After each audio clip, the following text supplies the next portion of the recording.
Capcom looks to be changing their storytelling policy when it comes to the Street Fighter franchise and might be setting up for something major in Street Fighter 6.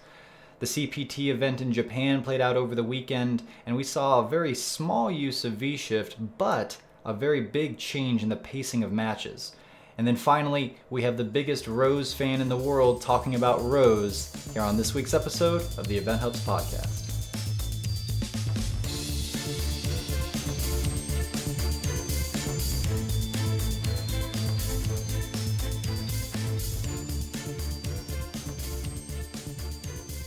All right, welcome back to another episode of the Event Hubs podcast. I am John Catalyst Gray, and with me as always is John Velociraptor Guerrero. I don't know what to do with my hands. I'm just, we're on video. We are finally on video. It's super simple looking, I think, right now, but just let you guys know there's been a lot of blood, sweat, and tears, mostly tears, going into putting this all together. To those of you that do regular streaming content and video content, I have an all-new appreciation for what you do. Thanks for that, and so here we are. Yeah, people have got to stare at my ugly mug now if they want to watch a YouTube. Now, we do have audio versions so that people do not have to look at my ugly face. I get that. I've seen many times that people want to punch my face. If you see me in person now, please don't do that. I don't like getting punched in the face unless it's in the game. But I do want to explain here what we have going on. We're excited about our new show moving to video. We've worked very hard on this, particularly John. This is a lot of his work in here. Thank you so much for this, John. I'm stoked as can be, but we've got a fighting game layout. John and I here are facing each other, relatively speaking, like in a fighting game. We're ready to duke it out. And we've also got our handy comeback mechanic meters. I'm trying to do this in front of the camera here as best I can. And of course, we're going to have some footage here up in the middle. Hopefully I'm pointing right to it every now and again when we do this. And but the bottom line here is we wanted a fighting game layout. We wanted this to look like a fighting game so that people, when they tune into it, it's like they're at home. They feel at home here. This is Event Hubs. This is what we are. We do fighting games. And I forgot to explain. There's the timer. Over here, the timer meter, that the topic, instead of the timer at the very top, we have the topic meter, or the topic thing, whatever it is. That's it. So yes. now I know you guys didn't realize it before, but we're not actually at the Suzaku Castle. We're green screened.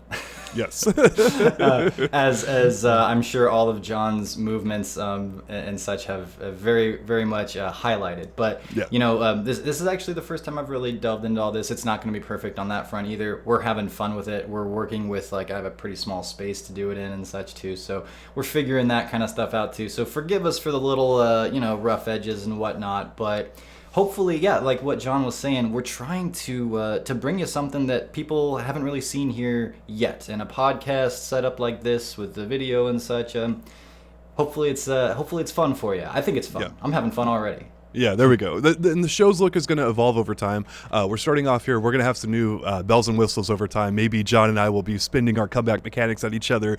And when I go off on one of my tangents, which I'm prone to do, you guys will see my comeback mechanic meter going crazy or whatever and stuff. So we're going to have some fun with this. Hopefully you guys have fun with us. But speaking of fun, John, let's get right into it. Street Fighter 6 may have been teased in Rose's story mode, legitimately teased in there. And so let me before we get into this, I have to ask you, almost everyone on our staff saw this and immediately said, this seems like a gigantic hint towards Street Fighter 6. What do you think it is, off the top of your head? Yeah. The story modes for Street Fighter V have really ranged around a good bit in terms of how interesting they are and if they matter or not. And actually, if you go back, Street Fighter stories in general are pretty vague, and sometimes they're super intriguing and crucial. And it's Sagat got his scar from Ryu and all that stuff.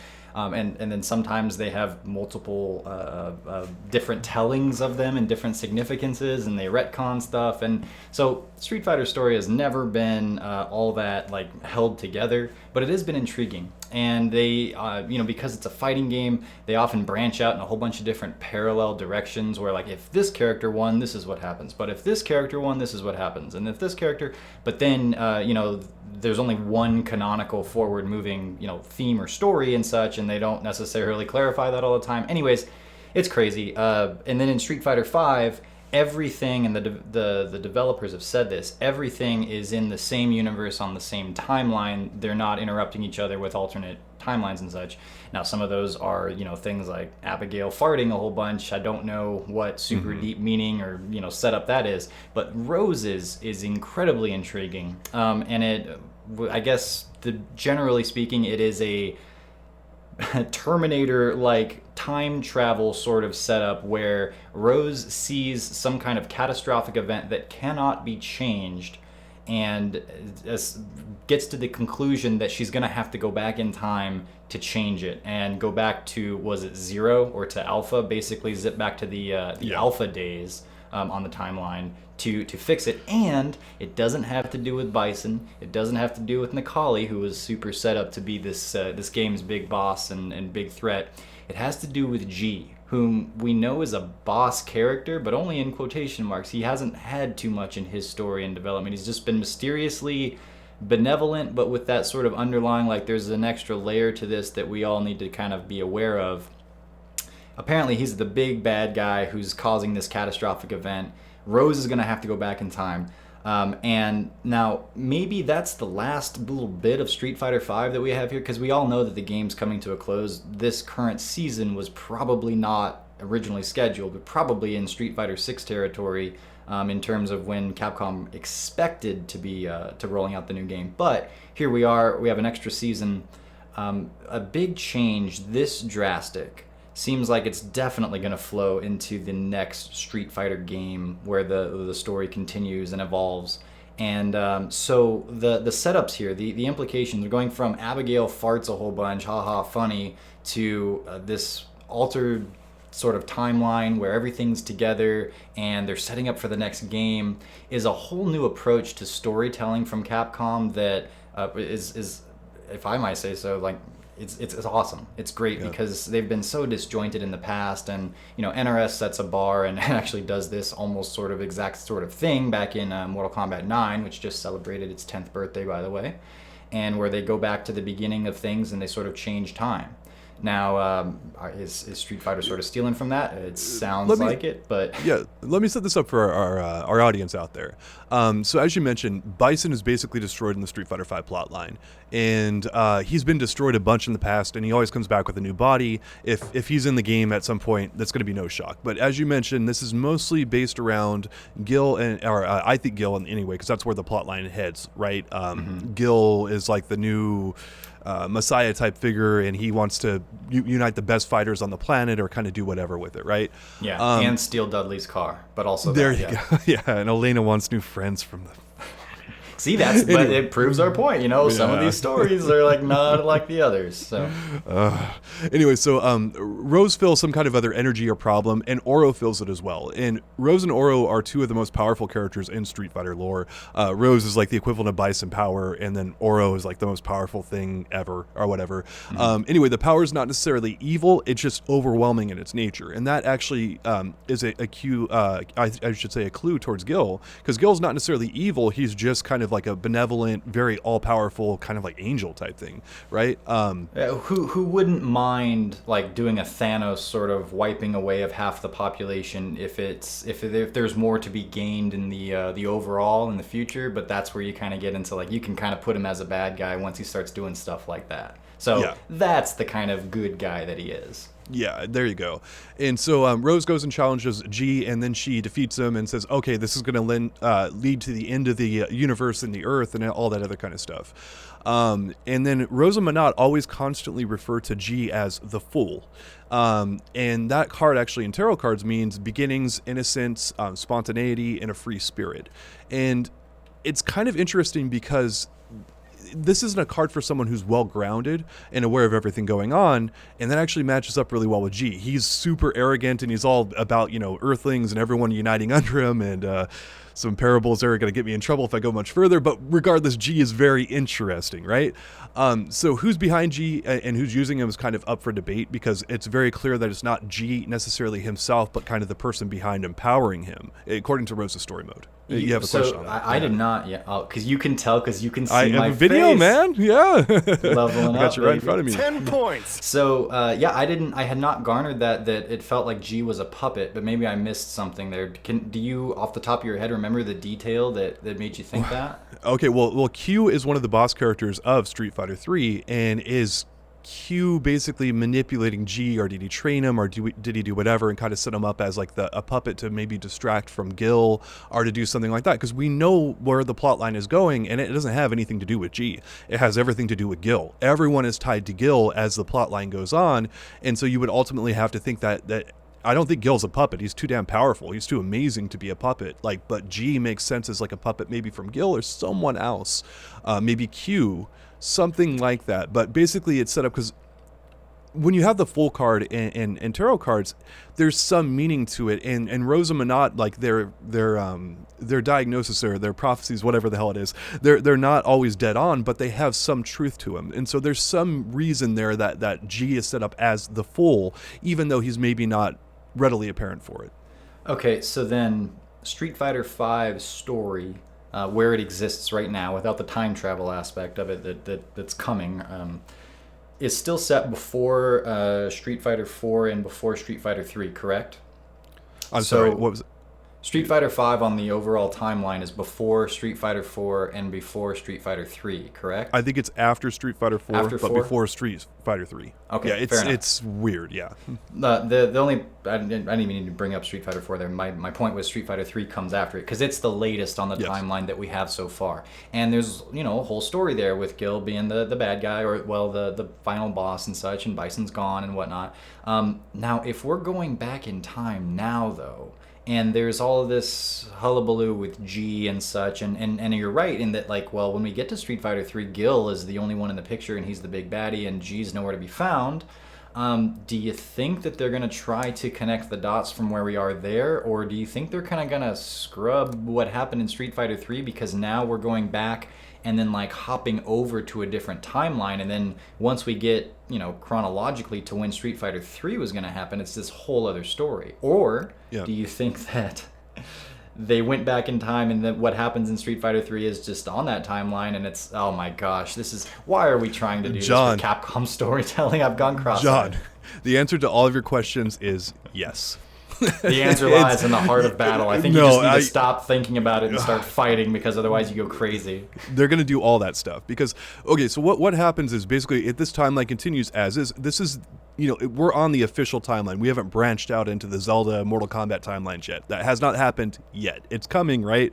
At least according to this. And we'll probably get more with Oro's story mode as well. But, we know that the Gil timeline leads to absolute destruction. That's basically what Rose is confirming there. So how much of that they're going to go into in the next game, they probably have to at some point, because of they are. We assume it's going to be a new game. We assume it's going to be Street Fighter 6. Is what we've heard. It could be Street Fighter Alpha 4. It could be a new story mode for Street Fighter 5. But we don't believe they're going to keep updating this game. We don't believe that's going to be the case. So anyway, you kind of have to see how the Armageddon, the Judgment Day, whatever and stuff like that comes down, and how the impending doom happens to some degree.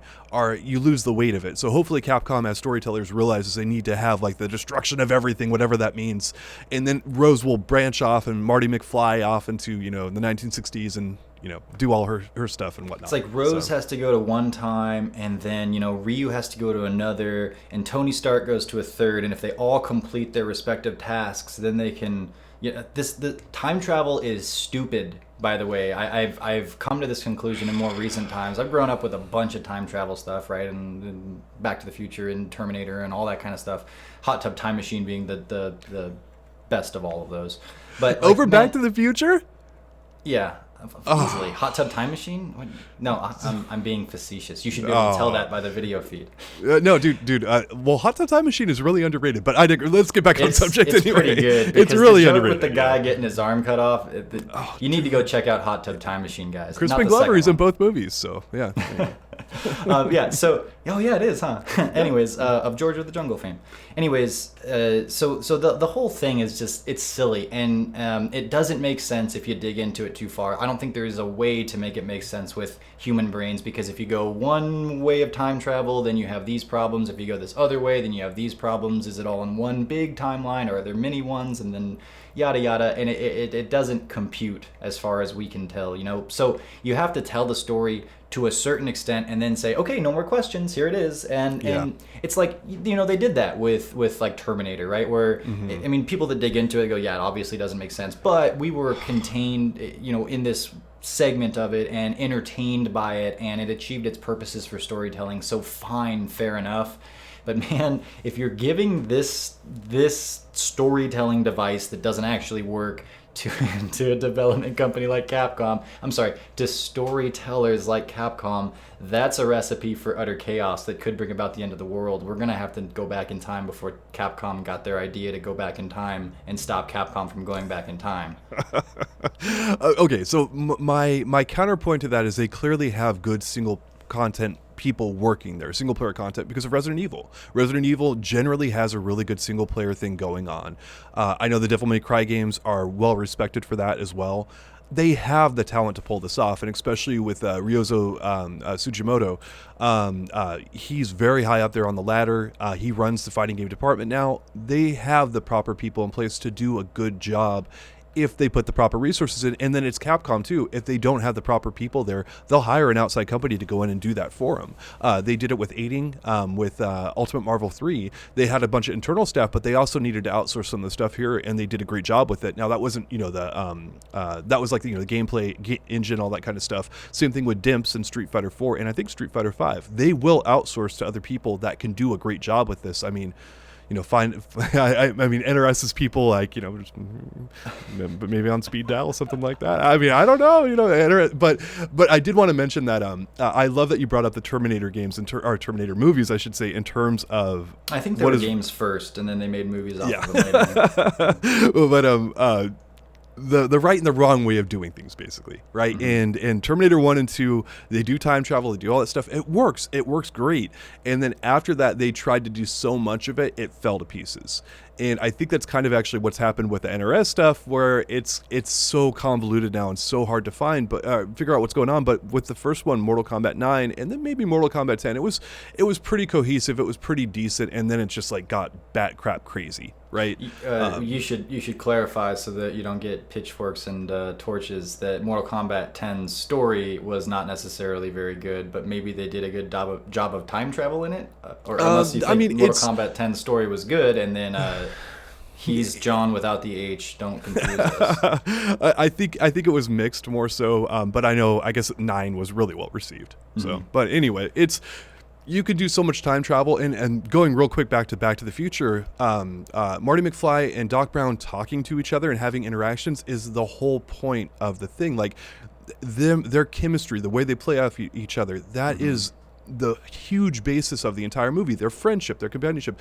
It's not about time travel. The time travel is a vehicle to kind of get them to where they need to go, and that's fine, but you want to have those epic storytelling moments. You want to have those real character-driven moments that make you care about these characters. Like, you could do something with Blanca that makes me not think he's like the biggest shenanigans BS character out there if you had a really heartwarming story, which he already has, and you did it well. If you got really good actors to go in there and do it, and those voice actors exist, we know this stuff. There's so many iconic moments in Street Fighter that are just ripe for the picking. Like I did a whole article about this, do a greatest hits version, and I think that's what Capcom's doing with the time travel. So there's a ton of opportunity to do this really well, and having no faith in Capcom to do that, maybe that's fair. Maybe. Well, you know, okay, so I did talk my smack about time travel and Capcom's history, and the two coming together is a little bit scary for me. But there's a bigger thing at play here that I got to point out, and that is, you know, Capcom is paying more attention and trying to, they're sort of updating. Capcom is, especially in recent years, we've seen how sort of slow to get with the times they can be. and relying on older kind of waves and staying a little bit too conservative, not updating. They're doing this, and we talk a lot about how now that they're communicating with people, that's awesome. They're paying a different and closer attention to the storyline of their games now, it seems, and like they're setting something up in Street Fighter V potentially to spill over into Street Fighter 6. These moves in and of themselves are awesome to see, and I'm really happy to see it, and it shows an upward trend that I'm like, yes, please continue to do these kinds of things more. So yeah, I have to start with some smack talk about it, and yeah, I have my doubts about how they're going about it, and I'm always gonna, throw some shade on Capcom because, well, they've done some stupid stuff, as we all have. Yeah. But I do think that this is evidence that that at least the Street Fighter division, the creators of Street Fighter, and those around them are leveling up, getting with the times, and doing things that their fans ultimately want them to do. And that's a really good look because they can use some more charisma from where they sort of started with SF5 and Marvel Infinite, and they've definitely been building it up since maybe a year or so ago. Yeah, and I think that when it comes to Street Fighter 6, we'll probably have an announcement at this year's Capcom Cup, and then we're either going to have 6 months, I think, to a year of promotion for it. So I don't think that Street Fighter 5 has got a huge lifespan in front of it. Kind of enjoy the game where it's at right now, because we've got a brand new thing, and we're going to have a bunch of broken characters and terrible balance. If you guys remember Season 1 of Street Fighter 5, well, it's coming back here. So that's what Street Fighter 6 is going to be like, but a bunch of fresh blood, a bunch of new opportunities to right the wrongs of Street Fighter 5. So so enjoy the game for what it is. Obviously, I'm enjoying it quite a bit because Rose is out now. I know we're going to get into that, but John, like, where are you at right now with the game? Like, do you want to get into V-Shift? Do you want to talk about CPT, or do you want to talk about Rose? I wanted to talk... I wanted to talk a little bit about the CPT, and that will kind of play into what we're seeing with V-Shift. Specifically, I want to talk about Japan's usage of V-Shift, because Japan is revered as one of, if not the strongest areas collectively for fighting games, specifically Street Fighter. That's contested in more recent times, but I think pound for pound, if you line up the strongest Japanese players, man, you could definitely at least make the argument that that's your cream of the crop in terms of Street Fighter right now. And we just had our first CPT event. It was in Japan, so you got the likes of Daigo, Tokido, Itazan, all those names, Momochi and such. And I went back and watched, I think it was 7 or 8 matches of the top 8. And was trying to see, okay, so Japan has had V-Shift. They've had this new meta. They've had this new version of the game with the balances and such, and the bigger hurt boxes on heavy buttons, which I think is a bigger deal than we initially thought it was going to be. And how are they playing it? What kind of style? And this is at the top of the top, so it's a little bit different than what you're probably going to see if you just jump into ranked and you're at diamond level or wherever. But this is also, where we like to go when we want to analyze tier lists, at the best of the best. If you play characters optimally, who wins out? Who wins the most? What are the matchups like? So this is pretty much our closest sampling to something like that. And what we found was, there wasn't a ton of V-shifting. In fact, I may or may not have a perfect count here, but in the first 69 rounds, which was that first, I think, 8 matches, there was a total of 8 V-shifts used by either, and like, that's not a ton, that's one every, I don't know, I didn't do the math, but not every round for sure. And so I went through and kind of documented how it was used. It was almost never used in the corner. Usually to just escape like a setup, like if Colleen throws up some ice hail and it's on your wake up, maybe use it there. And then every once in a while, that was the option to go to in terms of just trying to escape like a Zangief vortex. Daigo used it once against Itazan, but so incredibly often, the way that the Japanese players were playing told me that V-trigger is just so much more worth it than V-shift. Not V-reversal though. They use V-reversal a lot more. Not every single round, but a lot. So I'm not exactly sure where that puts us. I think that, we've talked about V-shift quite a bit, and I guess that's a good little setup to see, well, how does that bounce off of you? What does that make you think and feel? It's player dependent. Daigo's barely using V-shift at all right now, and but Momochi was using it quite a bit. I remember that Momochi used it the best throughout the tournament. I think Momochi got 3rd, something like that. I'm trying to remember off the top of my head, but I'll look it up here in the background. But he used it. He used it. Let's see, twice in his match against Fudo, and then he didn't use it at all in his match against John Takuchi. Okay. Yeah. How about like against like Kuwano and Tokido? I thought he used it quite a bit there. Yeah, he might have. I didn't get that far with the Momochi. But in Tokido, I did not see Tokido use it a single time in the 2 matches of his that I saw. Yeah. Using a 3-bar V-trigger character, like I think V-Shift is quite a bit more of a risk, but if you do have a 2-bar V-trigger character, I think it's a little bit more acceptable to use V-Shift. I think Japan is probably like the country I'm seeing least consistently use V-Shift well right now. And Momochi, I think, was one exception to it. I think other people are using it decently, but I don't think they've quite figured it out, and it seems harder for the players that I'm seeing them play consistently to get away from the old way of doing things and embrace the new way. Because the new way, I mean, again, it's Capcom's designers out there that are doing this stuff, and they've built so much of the game around it. They're heavy believers in it. There's a history of Capcom not getting some of that stuff right, but for the most part, they get it right. They do a really good job. Yeah. Now, that seems to, the way we've had things set up, right? And it's like, well, V-Shift is sort of something of an answer or a counterweight, if you will, to the offense that a lot of the V-triggers presented, and that was very problematic in the past.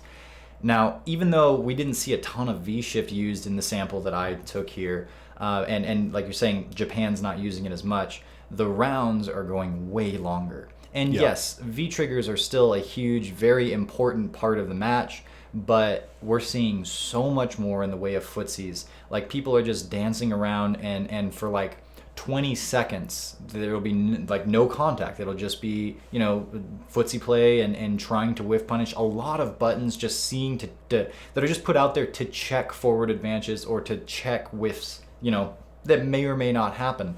But that's the sort of pacing and style this game is at now. And I know that I've seen in my own matches, especially against Dream King, our rounds are going way longer, sometimes down to the wire, and it's like, and like I was saying here, rounds are getting down to the wire there. They're going down in 20 seconds or so, and it's a much slower paced match where there's a lot more going on than just this race to V-trigger and then explode and someone's dead when the dust settles and you're at 70 or 69 seconds. It's actually almost always 69 seconds. I know it's a funny joke, but it's also I noticed it, and so it's been helpful because now I'm like, wow, it's going a lot longer than that amount of time. And so something has very clearly changed. And I watched on a lot of wake-up situations. The Japanese players are very much aware of the potential of V-Shift because everyone and their mother... The implication, John. The implication. The implication, yes. Yes. Everyone and their mother is doing throw oki for as people stand up. And they're not... Well, maybe they're not quite ready for it because there's a lot of throws where the V-Shift does come out in the times that it was used, because people are throwing so much on people's wake up that when they did V-Shift, it was it was an answer to a throw. But a lot of times, and I'm not know if every character can do this, but I know with Zangief, if he whiffs a throw, he's still in range to SBDU, as I understand it. So you technically can be setting up to beat a V-Shift with a throw Oki. And we weren't seeing that very much. A lot of the times the V-Shift did successfully get people out, but that might be the next sort of evolution of studying it, is not only to see how to use it, but then know exactly how your character can punish other characters when they use it, where they use it, whether or not they go different distances or stuff like that. I'm not sure off the top of my head, but there was a lot more throw wake up. One of the ways of breaking it is if you get point blank on someone, you don't want to whiff a throw, but basically you do a meaty throw right as they're waking up. If they do V-Shift, you can often hit them with a crush counter button. Mm-hmm. With Abigail, it was crouching heavy punch, and then with a few other characters, but there was the OS there. But I mean, keep in mind, if someone throw techs on the meaty throw attempt, then they're good. It's an option select to beat V-Shift specifically. But the way you defeat that is just throw tech on your wake up, and then you tech, and you're good to go. So I've been assuming that with the V-Shift being in place, like you say, the implication has been having a fairly heavy effect on the meta of the game. Mm-hmm. And that would seem to stand as that's the biggest new thing that's come into this game and that's affected things. But as I watch it here, and as I play my own games, I'm aware of V-Shift, especially when I'm under pressure, and I've used it a few times, but I don't find myself like using it all that much, and it doesn't seem to be resonating on quite that level where it would actually be, like affecting my decision making to the degree that I thought it would. That's not to say it doesn't have an effect, but when I look at some of the other changes that have happened, when Capcom also, attended to a lot of the problem normals. Like I said earlier, a lot of the heavy buttons have more recovery or bigger hurt boxes on them so that you can whiff punish them. And some of their moves, some of the V triggers have been tweaked around so that they don't last as long, or so that they're not quite as effective, not quite as versatile. And I think it's all of these different things that have contributed to the change in the meta. It has to be. But I'm starting to lean more toward it's more in the realm of these footsies changes that have had the bigger impact, because so much of these rounds we're seeing played by the top level players, and so much in the style that I've been playing as of late. And I think I talked about it last week a bit with playing like Necalli V Trigger 2 or V Skill 2, and how much that slowed down our rounds, the rounds that I've been playing. I've really been playing this whiff punish game, this footsie game, and so many rounds end with something like a well-placed low forward that didn't go into anything. It was just like that was the last hit, as opposed to overwhelming offense kind of a thing with a V trigger rush down. And speaking of Necalli, you always play EXDP characters, and I have never played a character that's had an invincible reversal in this game. I've always played characters that don't have it, and so the implication of V shift is much larger for me. Well, now I have Rose with an EX Soul Spiral. Oh my gosh, it's so. We'll get into that in a minute, but.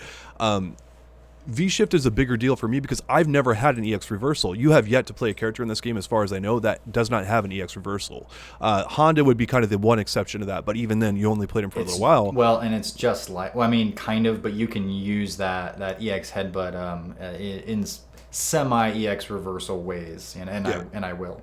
So I think that if you've played characters without an EX reversal, like a lot of people have, I think this is V-Shift is a bigger deal. And if you've already got that, if you're a Guile player, if you're a Ryu player, if you're whoever, this is not as big of a deal, because being able to stop momentum is one of the things that Combo Fiend told us back in the day. He's like, look guys, like if you can stop momentum in this game, it's huge. You don't, and that's how come they made the whole crush counter punish system on invincible reversals. Shouts to Rose not having that, but that is the whole reason they made it. They're like, you don't understand how powerful that is. And when you can stop that momentum, it's just huge. And it's like, I get it now, because with V-Shift, I can stop that momentum with like where I could with Minot. I pretty much stopped playing her very shortly after V-Shift came out with her. But how often do you find yourself using V-Shift? I know you haven't been playing in like the last 2 weeks because you've been like, I guess, letting your muscle memory kind of die down so you'd be ready for Rose. But how often do you think a V-Shift comes into play? Once a round, twice a round, once a match? It depends entirely on who I'm playing and what kind of style I'm going for. And my meta is still evolving with it. We talked about it before, where it's like, is it a good idea? Because in the past we talked about just the moment you get V-Trigger, activate. Don't hesitate, don't think, just put a button on someone and activate, because you get a free 50-50 mix-up. Yeah. And then we were talking now where it's like, hey, maybe you want to save that V-Shift for when your opponent activates, because it gets you out of those 50-50 situations. Not Japan, but yes. Yes, exactly. Well, so there's an interesting point here, and I really think that V-Shift is going to take on kind of a life of its own in 3 to 6 months, not in terms of like everyone's using it, but everyone's understanding of it has grown so much, because I think a lot of people are behind the 8 ball, and they're like, you know what I'm going to do, because I want to win this tournament, I'm going to play the exact same way I have been before for the most part, but I'm going to add some stuff in there. And you and I have both been high-level players. We're pretty decent right now, right? And it's like, if we're trying to win a tournament, we're trying to put in as much old stuff as we can that we know is good, and not trying to do a bunch of new stuff. And if you want proof of that, look at how many people, look at how many pros pick up a brand new character versus how many people stick with Cammy, Rashid, and others. They want to go the tried and true method because they know that works. Why are you going to add this whole new thing in there that you don't know works and you're not 100% sure about? And I think that's what Japan primarily is doing. Now, if you're someone like Europe, Phenom, and Hurricane, and a few others and stuff, you're seeing V-Shift way more often. And I think when the European CPT comes up, people are going to really have their eyes open to how good V-Shift is. And man, I wish we were having cross-country play again, because I think Europe would come in and kick the living balls out of everyone right now. I literally think Europe is the number one place, and I think they're kicking so much butt. And yes, it's V-Shift. I'm not hyped up about V-Shift, but if you look at what they're doing, it's like it's so impressive, and no one else is doing it at their level. But there it is. I'm gonna try to find some kind of graphic to represent living balls for the second. Yeah, I don't know exactly where to go with that one, but anyway, I'm hyped up about Europe, man. I love what Europe is doing with this game, but it's again it does fit my narrative, right, of V-Shift being good. But well, anyway. and that's the next, or whenever the European CPT event is, that'll be when we get that bit of data, right? And to put it all together and compile, we're just going off of what we've seen so far, what we've experienced so far. Yeah, so. Oh, and I should say the U.S. West and East players look to be using VChef pretty well too. It's not just Europe, but there's some other regions that aren't doing it that well. But I do see it in the U.S. quite a bit more too. Mm-hmm. Well, and it'll only take, like you're kind of getting at there, that one person or two people that really have figured out how to use it and make it look good, and then everyone else will be like, well, if it is this. If it is this powerful, then everyone else will be like, oh, well, there you go. Now I can start doing that. Now I can start adopting it. And then from there, you got people that are, like minds like Javits that kind of think the next couple of steps down the line there. And then you're off to the races, and it's an evolving thing. I don't know how much it matters right now in terms of like where I'm at with it, but it's not... It feels like a fairly minor thing that will be nice for certain situations, but isn't changing the outcomes of a lot of rounds, at least by itself. I think the other factors, the other changes that have happened to this game are the primary changers of why we're seeing rounds go longer, why we're seeing more footsie play. But regardless of why that's happening, I am so glad that it is, because this is so much closer to the game that I'm hoping to play when I boot up a Street Fighter game. And for so long, it's just been, well, the old tired race to V trigger, blow each other up. Score a reversal jab or an interruption jab in there, and it's just as good as getting a crush counter in certain scenarios. And the risk and reward of doing things, and the inclination or the reward that comes with playing a strong footsie game and developing those fundamental tools, which are actually really rewarding to pull off in an actual match. Like Street Fighter V, I think I can say conclusively is in the best spot it's ever been. It's the most fun that it's ever been. And even with a character that I dare say, like Nikali, who doesn't have the greatest... he's not set up to be the best character within this particular atmosphere of the way the game runs right now, but I can still play him, and I can still rely on out-footsying my opponent to the degree that it's worth trying to do, and I can get wins out of it. And it might be a little harder than if I'm playing someone like Chun-Li or like Cammy, but I'm having fun doing it, and that's a good sign as far as I'm concerned. Do you want to talk about Cammy before or after we talk about Rose?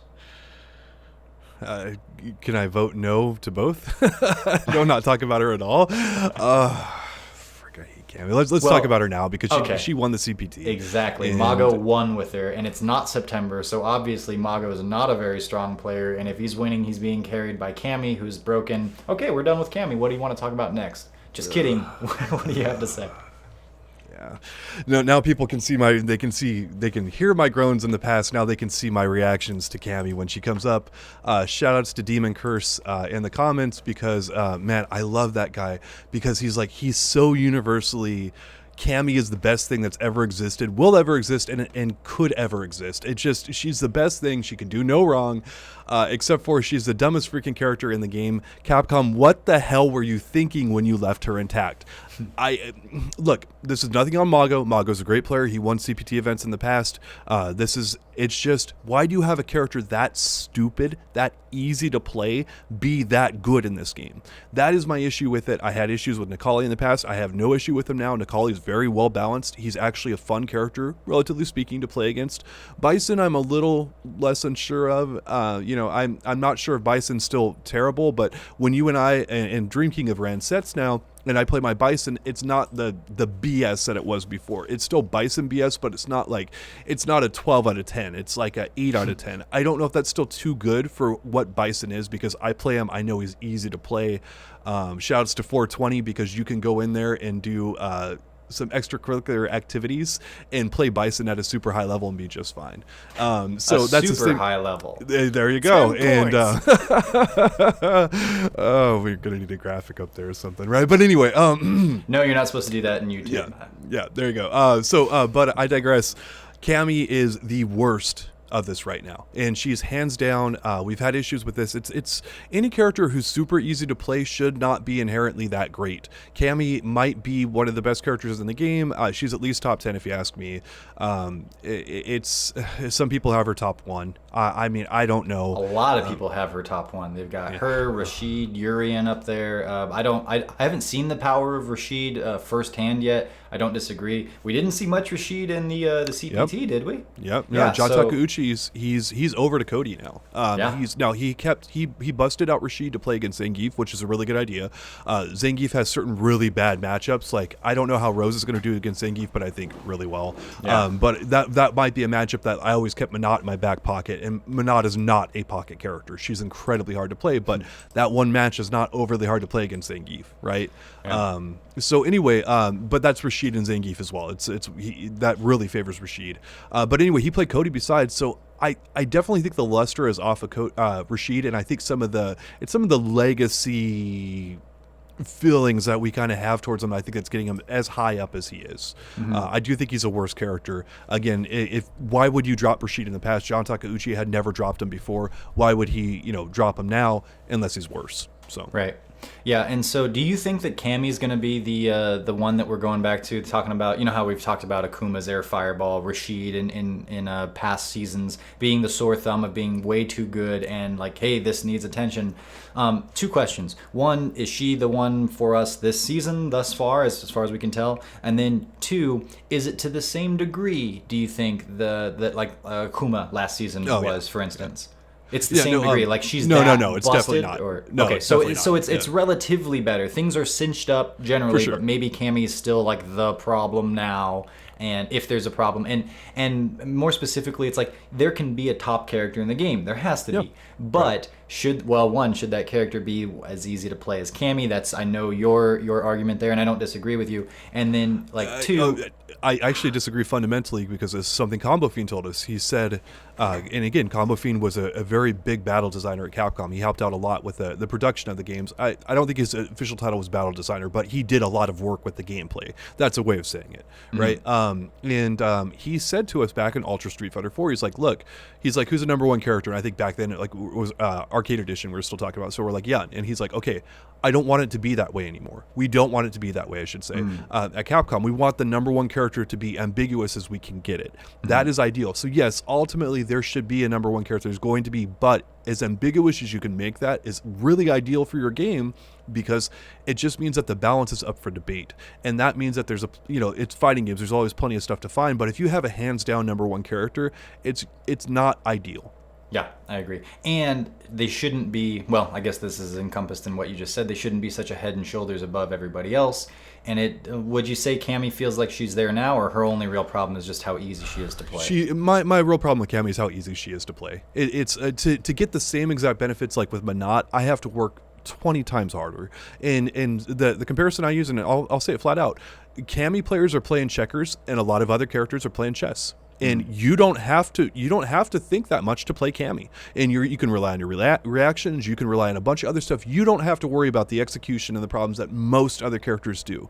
Cammy is the biggest sore thumb for how much she gets for how little you have to put in right now. And that, to me, as a player of games, it's upsetting. Again, look, if I'm having to play chess and someone has to play checkers and they can beat me, that sucks. That hurts your value of the game.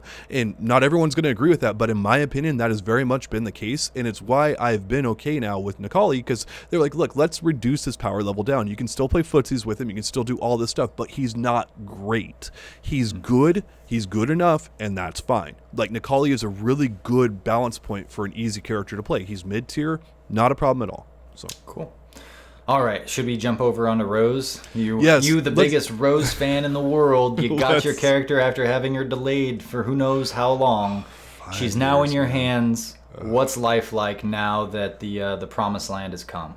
Okay, well, first of all, I've been busy as hell with stuff on the website. We've been preparing our show and other things, and so I've not gotten to play as much as I'd like to. But I do think that Rose is a great addition to Street Fighter V. She hit the archetype that I really thought was missing, and this is what I hope for her to be. The stupid, zony, jerk, frustrating archetype. That's pretty much it, yes.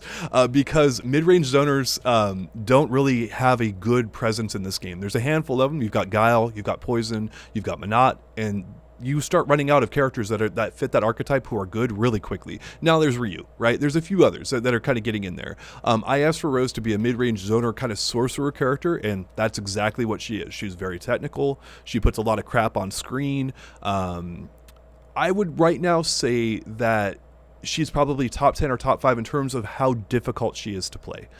There's a lot for her to explore. That's not tier ranking. That's how hard she is to play. She's technical ability, yes.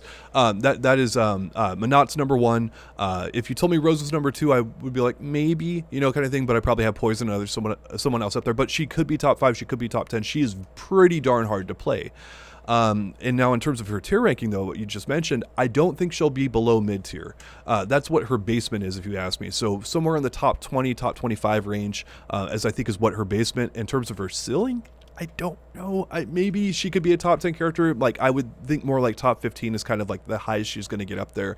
I don't think she's fantastic. And the reason why, and even though we're going to talk about a ton of what Rose's power and other crap is, mid-range zoning in this game is still not as efficient as just rushing someone down and blowing them up. Mm-hmm. The ability to get a V-trigger on someone and make them hold plus frames and then just piece them out with a 50-50 mix-up is still incredibly good in this game. Rose can do that too, but her main strength is not that. Her main strength is mid-range zoning. Mm-hmm. Now, we just got into V-shift and how that's all better and other stuff, so I do agree that that's better. But I don't know if Rose is great at what Street Fighter V wants people to be. Yeah. Now, there's so many different directions. I'm going to go with where my heart is right now and start with footsies. I think that... Actually, no, I'm not. I'm going to back it up a little bit. Rose is widely a trap character. A lot of the good stuff that we're seeing thus far has to do with, like getting a soul satellite out, right? Or putting her soul punish on the screen and such. And then, but she has some startup on those things. She's not the fastest character in movement. So it's like she has to get that stuff going, and then thankfully it doesn't last that long. A lot of these moves are like really, really good, but Capcom has made a clear effort to make sure that like her V-Trigger 2 only lasts for a few seconds. Her Soul Satellites only last for 4 seconds, or if you hit her, right? And so she's only got this little window, and she has to risk, when the startup, or she has to give up some Oki in order to get them out, things like that. And Capcom, like a year or two ago, or any other point during Street Fighter V's life, I think doesn't balance her that way. I think they just give her this stuff and it's really good, and it's a problem for a year or 6, and then eventually but they've sort of refined their process there. So anyways, Rose has to get the stuff out. I'm thinking with the way the pacing of this game plays now, so much of it is in footsie realm. So can she play effective footsies enough to, one, either get knockdowns and get her stuff started, or to simply make people afraid enough that they don't get close enough that she can just kind of get something out there and then start things that way? Because if she's able to get her BS started via footsies, then I think she's a particularly strong character. But if she can't get the party going there, then I think she has some problems, especially with people that just smother her. Yeah, and right off the bat, I've got to say that she probably has the best anti-air game in all of Street Fighter V. Great. Jumps are very, very efficient in this game, but her anti-air scarf, it's insane. It's pretty sexy. Yeah. Now they have different angles. And does EX cover all those angles? EX, I don't know if it covers all the angles. I think you have to get a specific spot with it, but I haven't tested out the hitbox on it extensively. It looks like it goes very close to what the heavy scarf is. So, okay. But the heavy scarf is really good. And that seems to be the go-to one. I was using in our little skirmishes, Rose skirmishes, I was using medium because that's my go-to DP a lot of the time. And that wasn't working out very well. I think it was like 1 for 6 in medium ones, and that's where my muscle memory was. But anytime I got myself to do hard or heavy, it was super effective. I was like, yes, this is a tool I can use. Now, Rose has to make you want to jump, though. What does she do to make you want to jump? The Soul Spark is pretty darn good in this. Her fireball.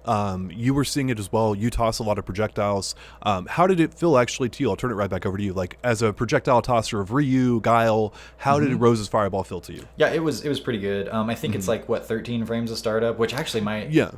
And I think it's Ryu's like 14, is like I 15 think. or 14, and Ryu's is particularly good. So that's really why does she have that?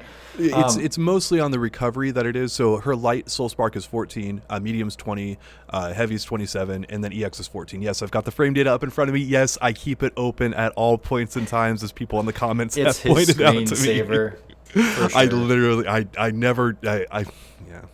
Anyway, John, take me away. Get me out of here. As long as you have more background art of your wife than Rose, I think we're fine. Oh, you don't? Weird. So no, but it seems like a very strong tool. So that's me personally. That's what I was feeling. I don't know how to really set up things outside of the fireball, but that's just two things, and it felt good. As you said, Rose is technical, and I imagine, okay, so her job is to basically set up a minefield that her opponents are going to have to get through. With where we're at right now, this is like the third day she's been available, and we were playing on like the second. People just don't have all 8. Let's say there's 8 different things that she's going to do to like set that minefield up. I don't know what the exact number is.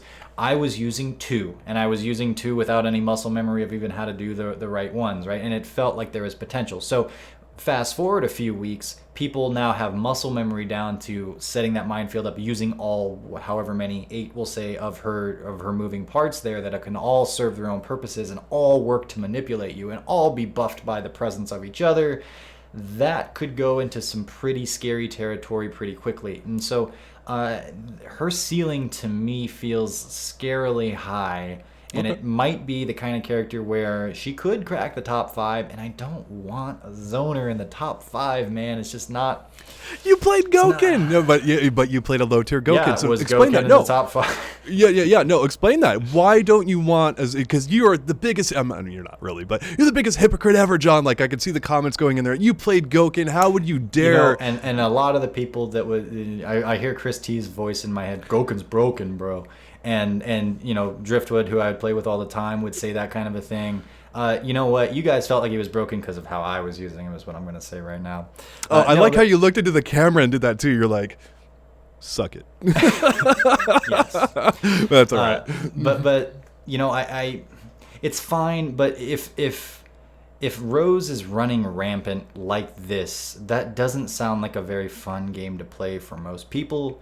Is that wrong? I mean, on a certain level, no, it's not. And the same idea. It's like, is it wrong to have a grappler be the best character in the game? Well, technically, no. Any character could be the best. But is that a good look for your game? Is that going to attract as many people as possible to want to play it?